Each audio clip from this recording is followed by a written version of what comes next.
Pampalakas ba talaga yan? Oo, pampalakas. Ito. Makakalima ka. Ano pang tawag dito? Ano tawag dito, te?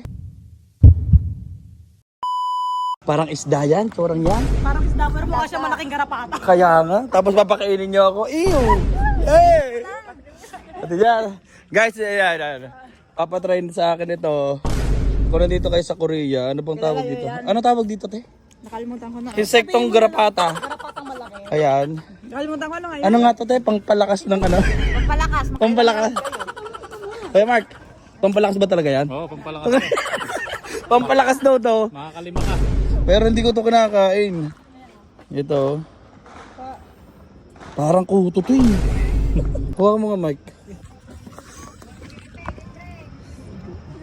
Di ba, parang siyang anong garapatang busog sa dugo. Parang kuto. Kaya parang kuto siya. Isipin mo pasa. Oh, Isubo mo ng buo. Teka lang. Ngayon ko na talaga makakain ito.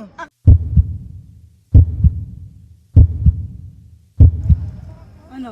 Masarap yun, sabi ni Subo. Ano yung tsura mukha mo? Sayaw. Isa pa. Hindi, pangalasa. Iba nga. Masarap ka, sabi ni Subo. Kilala man alam ni Subo. Kasi kumain ako ng isa kanina. Nakalimutan ko na yun. Eh, ate Guys, ba? masarap pala. Iyan mo mo. Ito pangalawang kain ko ha. Uy, masarap. Isipin mo pasa siya. Nakakadiri siya tignan pero Baka ng pasos siya. Kanya. Hindi ba yun?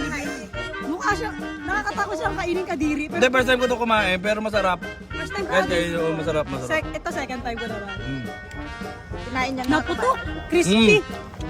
Parang siyang isda. Parang siyang isda na parang siyang fish. Masarap.